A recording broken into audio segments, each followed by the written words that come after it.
السلام علیکم friends, welcome to کتاب نگری یوٹیوب چینل کتابوں کی نگری میں خوش آمدید۔ میں ہوں آپ کی ہوسٹ اقرا یاسین اور آج میں آپ کے لیے لے کر آئی ہوں لیانا ملک کی قلم سے تحریر کردہ ناول ہمراز کے ایپیسوڈ نمبر 15 کو لے کر۔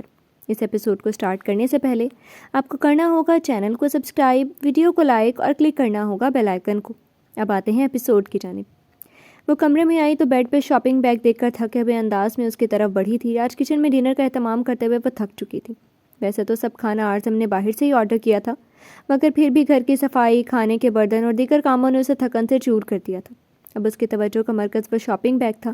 نورجہاں بیگم نے اسے آج رسم میں پہننے کے لیے اپنی طرف سے سوٹ تحفے میں دیا تھا، جسے پہننے کی تاکید بھی سختی سے کی گئی تھی، لیکن شاپنگ بیگ کو کھول کر ہی وہ جھنجھلا گئی تھی۔ اس کا جھنجھلانا بجا تھا۔ پیکٹ میں سلک کی سیاہ ساڑی دیکھ کر وہ لمحے بھر کو تو حیرت سے اسے دیکھتی ہی رہی تھی، پھر ساڑی کو چھوڑ کر وہ بیڈ کراؤن سے ٹیک لگا کر منہ بنا کے بیٹھ گئی تھی۔ اس نے ٹی وی سیریلز میں ایک آدھ بار خواتین کو ساڑی پہنے دیکھا تھا، جبکہ اس کی اپنی ماں بھی کبھی کبھی ساڑی ہی پہنتی تھی، ورنہ زیادہ تر تو وہ بھی ویسٹرن ڈریسز ہی پہنتی تھی۔ مسئلہ یہ تھا کہ اسے یہ پہننے کا بالکل اندازہ نہیں تھا، بلکہ وہ تو اس لمبے تھان کو دیکھ کر ہی پریشان ہو گئی تھی۔ اوپر سے اس کا کپڑا اتنا سلکی تھا کہ پھسلنے کو تیار تھا۔ یہ کیا مصیبت ہے؟ وہ ساڑی اور اس کے شارٹ سے بلاؤز کو دیکھ کر پگلی تھی۔ صحیح بدلہ لے رہی ہیں مجھ سے۔ آج کام بھی اتنا کروایا اور پھر سوٹ بھی اتنا انکمفرٹیبل تھما دیا، جس میں پورے ایونٹ میں الجھتی ہی رہوں گی۔ وہ جھنجھلاتی ہوئی پیکٹ کو اٹھا کر ڈریسنگ روم کی طرف بڑھ گئی تھی۔ ابھی میرا پرسنل موبائل ہوتا تو یوٹیوب سے اسے پہننے کا طریقہ ہی دیکھ لیتی۔ اب کس سے ہیلپ لوں؟ اریحا سے؟ نہیں، وہ تو تیار ہو رہی ہوگی۔ اس سے ہیلپ لوں گی تو ڈسٹرب ہو جائے گی۔ پھر کیا محل سے؟ نہیں، وہ تو ویسے ہی منہ بنائے پھرتی ہے، اس سے ہیلپ لینے کا میں سوچ بھی کیسے سکتی ہوں۔ پھر آنٹی سے؟ نہیں، وہ تو مجھے آرزم کے پاس ہی بھیج دیں گے، پھر ایک نئی کہانی اور نئے جھوٹ بولنے پڑیں گے۔ وہ ڈریسنگ روم کے سینٹر ٹیبل پہ بیٹھی کشمکش کا شکار تھی۔ بالآخر اس نے پوری ساڑی کو کھول کر دیکھا تھا۔ نہ اس کے پاس کوئی آپشن تھا، آخری آپشن یہی تھا کہ اپنی مدد خود ہی کرنی تھی۔ پوری ساڑی کو کچھ سینٹرل ٹیبل اور کچھ فرش پہ پھیلا کے اس کی لمبائی چوڑائی چیک کی تھی۔ سر چھکر کے پلیٹس دیکھ کر اسے اس ساڑی کو پہننے کی کچھ سمجھ بوجھ آ گئی تھی۔ اوہ، یہ انر بھی تو پہننا ہوگا، وہ پیٹی کوٹ اور بلاؤز کو لے کر بولی تھی۔ شاور اس نے شام میں ہی لے لیا تھا، اب بس تیار ہونا تھا۔ اس نے بمشکل ساڑی پہننے کی کوشش کی تھی، جو تقریباً کامیاب بھی ہو چکی تھی۔ کداور آئینے کے سامنے کھڑی وہ خود کو دیکھ کر مبہوت رہ گئی تھی۔ اس کے نازک سرابے پہ یہ لباس جیسے اٹھ ہی گیا تھا، جبکہ سیاہ رنگ اس کے سفید وجود پہ چمک سا رہا تھا۔ کتنا اچھا لگ رہا ہے یہ! وہ پہلی بار خود کو اس لباس میں دیکھ کر دل سے خوش ہوئی تھی، مگر یہ بہت انکمفرٹیبل ہے اور ٹائٹ بھی۔ بلاؤز کی سخت فٹنگ سے اسے سانس لینے میں ضرور دشواری ہونی تھی، مگر پھر بھی اس کو ساڑی اتنی پسند آئی تھی کہ وہ یہ مشکل جھیلنے کو بھی تیار ہو گئی تھی۔ وہ ساڑی کا پلو سنبھالے ڈریسنگ روم سے باہر آئی تھی اور سہج تک قدم ڈریسنگ ٹیبل تک لے گئی تھی۔ ڈریسنگ ٹیبل کی ڈرا کھول کر اس نے ایک شاپنگ بیگ نکالا تھا، جو اسے آرزم نے شاپنگ کے دوران لا کر دیا تھا۔ وہ کاسمیٹکس بیگ تھا جو اس نے بس ایک جھلک دیکھ کر ہی سنبھال کے رکھ دیا تھا، مگر آج اسے اس کی بہت ضرورت پڑنے والی تھی۔ شاپنگ بیگ میں سے اس نے تمام پروڈکٹس نکال کے ٹیبل پہ رکھے تھے۔ اسے ضرورت کی ہر چیز نظر آئی تھی۔ اس کے چہرے پر ایک اطمینان پھیل گیا تھا۔ کافی دیر اس نے اپنے میک اوور پر لگایا تھا۔ اسموکی آئیز اور ڈارک لپسٹک میں اس کا چہرہ سج سا گیا تھا۔ ابھی وہ اپنی تیاری میں ہی مگن تھی جب کمرے کا داخلی دروازہ کھلا تھا اور اجلت میں دشمن جہاں اندر آیا تھا۔ صرف لمحہ بھر کو اس کے لپسٹک کا مزید ایک کوٹ کرتے ہوئے ہاتھ رکے تھے، لیکن وہ الماری میں نہ جانے کیا تلاش کر رہا تھا، جبکہ وہ اتنی جلدی میں تھا، یا اس کا طریقہ نظر انداز کہ لیلک پہ ایک نظر ڈالنا اس نے گوارا نہیں کیا تھا، یا اس کی موجودگی سے ہی ناواقف تھا۔ لیلک کا خوشی میں ڈولتا دل بجھ سا گیا تھا، نہ جانے دل بھی کیوں اس کی ایک نظر کی بھیک مانگ رہا تھا۔ اس کی اسموکی آئیز اس کی مکمل بے رخی پر ہلکی سی نم ہوئی تھی، مگر وہ ضبط کہاں سے لاتی؟ اس نے تو کبھی کمپرومائز کرنا سیکھا ہی نہیں تھا۔ جو چاہا تھا اسے ہمیشہ پا لیا تھا، مگر یہاں کیوں نہیں؟ یہاں بھی وہ اسے پا سکتی تھی، اس کی ہو سکتی تھی، مگر کچھ صحیح وقت پر، اور اسی وقت کا وہ انتظار کر رہی تھی۔ مگر اپنے معصوم دل کا کیا کرتی جو اس کی ایک نظر، اس کی قربت، اس کے جذبات، اس کے لمس کے لیے تڑپ رہا تھا؟ آخر کیوں وہ اس کے لیے اتنی جلدی ٹچی ہو گئی تھی؟ یہ سب اس کے لیے بہت نیا تھا، مگر جانے انجانے میں یہی احساس اسے درد دے جاتا تھا۔ جب کافی دیر تک کچھ نہ بنا تو اس کا صبر جواب دے گیا تھا۔ آخر وہ کیوں اس کا صبر آزما رہا تھا، یا یوں کہا جائے وہ کیوں اس کے صبر آزما رہی تھی؟ آرزم! وہ شیشے کے سامنے کھڑی شیشے میں سے اس کو دیکھتی ہوئی دھیمے لہجے میں بولی تھی۔ آواز حد درجہ اس کی بوجھل ہو چکی تھی، جبکہ دماغ اور دل تو ویسے ہی کام کرنا چھوڑ چکا تھا۔ بولو۔ وہ بیڈ پہ بیٹھا کلائی میں گھڑی باندھتا ہوا مصروف سے انداز میں بولا تھا، جبکہ اس کا سارا دھیان اس بے جان گھڑی پہ تھا۔ لیلک کا دل کیا تھا اس گھڑی کو ہی آگ لگا دے، جو وہ بڑے پیار اور مصروف سے انداز میں کلائی کی زینت بنا رہا تھا۔ میری ہیلپ کر دیں گے پلیز؟ وہ لجھائے ہوئے انداز میں بول رہی تھی. لہجہ لمحہ بلمحہ بہک رہا تھا. کمرے میں جگہ بجگہ رکھے تازہ گلاب کی خوشبو نے ایک الگ ہی ماحول قائم کر رکھا تھا. بولو کیا ہے؟ اس کی آواز میں بلا کی سنجیدگی تھی. آخر وہ کیسے اس رات ڈنر کی اس کی باتیں بھول سکتی تھی؟ کتنے دن سے وہ اس سے بے رخی برت رہا تھا اور وہ بالکل انجان سا بن گیا تھا، اور وہ اس سب کے پیچھے وجہ بھی تو وہ خود ہی تھی.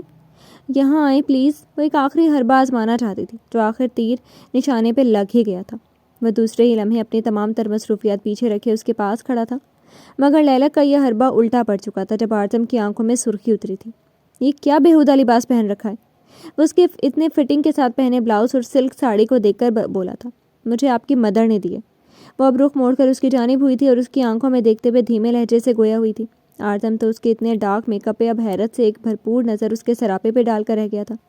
اب کون سے نئے امتحان میں وہ اسے ڈالنا چاہتی تھی؟ اس کی دودھیا رنگت پر کالا رنگ اتنا چمک رہا تھا کہ اس کی آنکھوں میں استحقاق اتر آیا تھا، جبکہ اس کے میرون لپسٹک سے سجے گداز لب ایک قیامت سی برپا ہو گئی تھی. ابھی تو یہ کچھ بھی نہیں تھا جب وہ ایک بار پھر رخ موڑ کر شیشے کی جانب دیکھنے لگی تھی، اور آرزم اس کے بالکل پیچھے کھڑا اسے ہی دیکھ رہا تھا جو اپنا جانے کیا کرنے والی تھی. لیلک نے ہاتھ بڑھا کر اپنے سیاہ سلکی لمبے بال پشت سے ہٹا کر آگے کو کیے تھے کہ اب پشت بالکل آرزم کے سامنے تھی. پلیز یہ ڈوریاں لگا دیں تاکہ میں نیچے چلی جاؤں. آنٹی انتظار کر رہی ہوں گی. اس کی عیاں ہوتے پشت دیکھ کر آرزم کا دل کیا تھا کہ یہ لباس ہی اس سے جدا کر کے کچھ اور اسے دے دے. اتنا فضول ڈریس نور جہاں بیگم اسے دیں گی یہ تو اس نے وہم و گمان میں بھی نہیں سوچا تھا. اس نے غصے سے ہاتھ بڑھا کر اس کے موتیوں سے جھلملاتی ڈوریوں کو تھام کر انہیں ایک دوسرے میں الجھا دیا تھا اور ایک جھٹکا دیا تھا کہ وہ ایک دم سے اس کی پشت آرزم کے سینے سے لگی تھی. مجھ سے اجازت لی تھی یہ ڈریس پہننے سے پہلے؟ وہ ہاتھ اس کی کمر سے گزارتا اس کے پیٹ پہ رکھتا برہم لہجے میں بولا تھا. لیلک جو اس کی غربت کی چاہ کے لیے کیا کیا کرنا چاہتی تھی اب اس کا سرسراتا ہاتھ اپنے وجود پہ برداشت نہیں کر پا رہی تھی. دھڑکن دل کی رفتار بڑھ چکی تھی جبکہ اس کا اپنا کھیل اس پہ الٹا پڑ چکا تھا. یہ کیا کر رہے ہیں آپ؟ وہ اس کا بڑھتا ہاتھ اپنے پلو پہ پا کر شدت سے گھبراتی ہوئی لڑکھڑاتے ہوئے لہجے میں بولی تھی جب ایک دم اس کا پن سے سیٹ کیا گیا پلو کھل کر ڈھیلا ہوا تھا. وہ روحانسی ہو گئی تھی. اپنے کام کروانے کے لیے کہاں جاتا ہے تمہارا ایگریمنٹ مسز؟ وہ جھٹکے سے اس کا رخ پھیرتے ہوئے اس کے سامنے کر چکا تھا اور اس کی اوریاں کمر پہ اپنے ہاتھ کی گرفت سخت کی تھی. آرزم پلیز ہاتھ ہٹائیں. وہ کمر جکڑے اس کے ہاتھ کو ہٹانے کی بھرپور کوشش کرتی ہوئی نم آواز میں بولی تھی. وہ نہ جانے کیا کیا سوچ رہی تھی مگر اب تو اس کی ذرا سی قربت پہ ہی ڈھہسی گئی تھی. مزید سانس لینے کی اس میں کہاں طاقت تھی. اوپر سے اس کی سخت گرفت وہ بن پانی کی مچھلی کی طرح تڑپی تھی. تمہارے ایگریمنٹ کے مطابق یہ میرا حق نہیں ہے، مگر میرے ایگریمنٹ کے مطابق تم پہ صرف اور صرف میرا اور میرا ہی حق ہے. اس کو تھامے ہوئے بہکے ہوئے انداز میں بولا تھا. اس کا سرخی چھلکاتا چہرہ، کپکپاتے میرون کلر میں رنگے لب، اور اس کی سب سے بڑی کمزوری اس کی کمر سے نیچے آتے سیاہ بال جن کو وہ ہمیشہ چھونے کی خواہش محسوس کرنے کے جذبے پہ ضبط کے پہرے بٹھائے رکھتا تھا. مگر آج تو جیسے سب فاصلے ختم کرنے کا دل چاہا تھا. آپ میری شرائط نہیں بھول سکتے؟ وہ کپکپاتے لہجے میں بمشکل بولی تھی، لیکن وہ تو آج سارے حساب لینے کے چکر میں تھا. میں تمہاری شرائط کیسے بھول سکتا ہوں مگر مسز آرزم، ہماری شادی کے پہلے دن میرے قریب کون آیا؟ جب تمہیں بیک پین ہوا تب میرے پاس کون آیا؟ چلو تمہیں وہ سب اب کہاں یاد ہوگا، مگر اب کون اپنی پہلے شرائط بھولا؟ تمہارے سو کالڈ ایگریمنٹ میں یہ ضرور تھا کہ اپنے تمام کام اس انسان سے ضرور کراؤں گی جس کو تو کوئی حق دیا ہی نہیں. میں نے تو کبھی تمہاری شرائط بھولی ہی نہیں، مگر تمہارا اپنے بارے میں کیا خیال ہے؟ تم مجھے اس طرح روک نہیں سکتی. میں چاہوں تو میری اجازت کے بغیر تم اس کمرے کی دہلیز تک پار نہیں کر سکتی.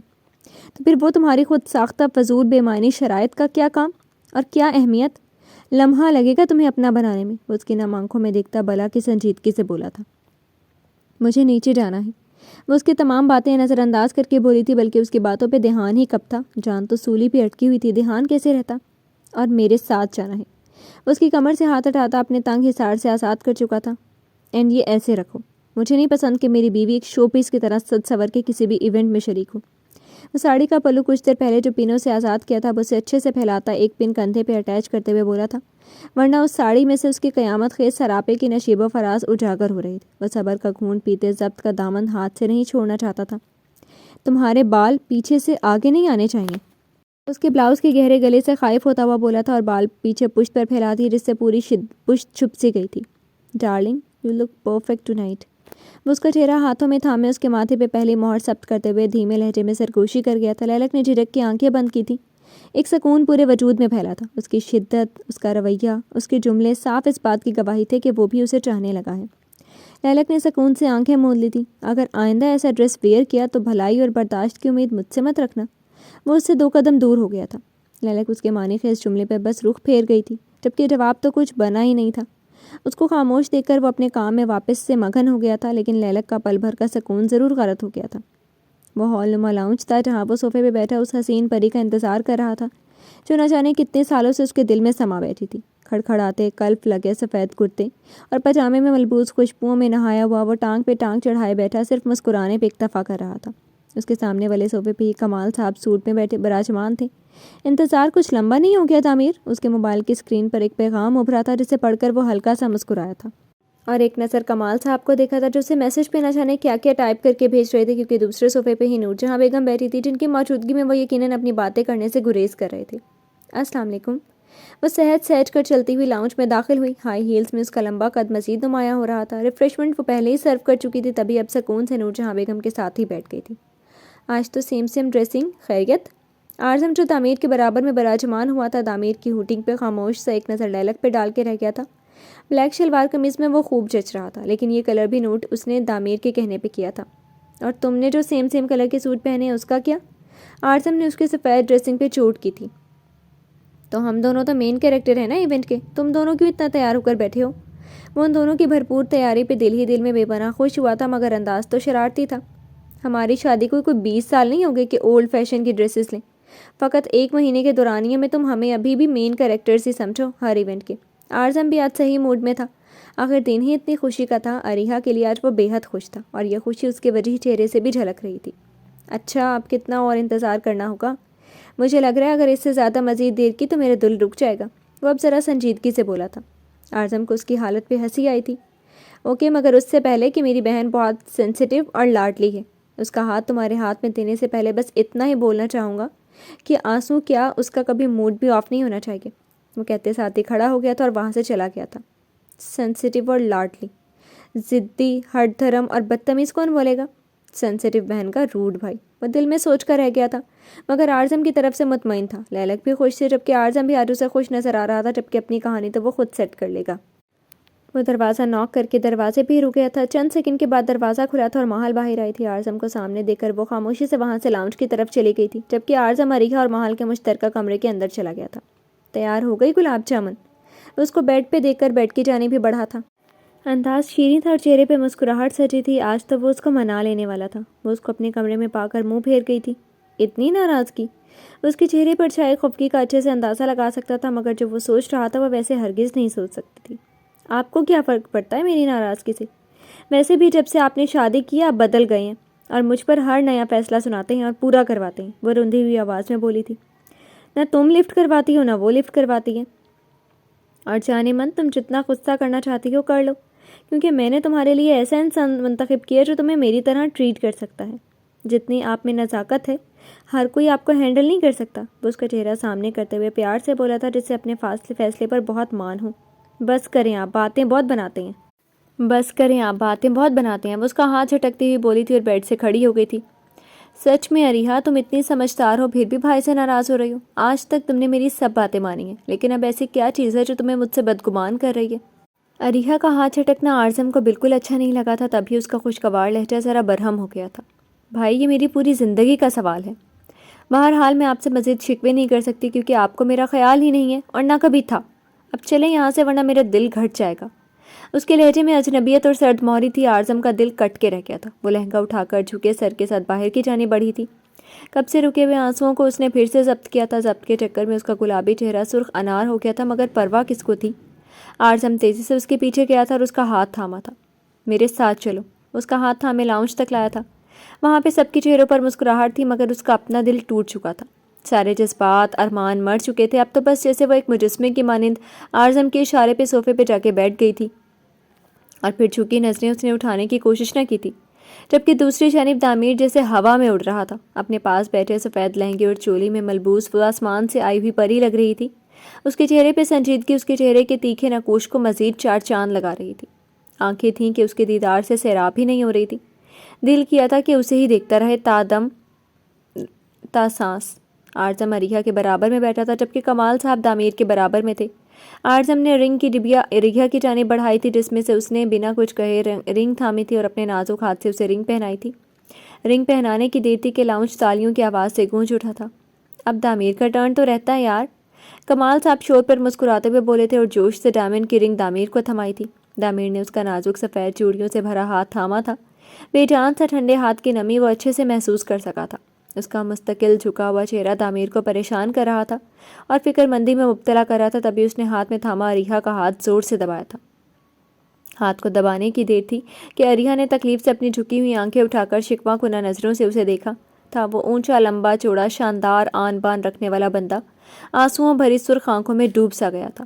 لمحہ بھر کو اریحا کا ہاتھ تھامے اس کا ہاتھ لڑکھڑایا تھا، مگر اگلے ہی لمحے اس نے خود کو مضبوط پایا تھا اور جلدی سے اسے رنگ پہنائی تھی، ورنہ طے تھا کہ وہ اس کی تکلیف کو مزید نہیں بڑھا پاتا اور کمزور پڑ جاتا۔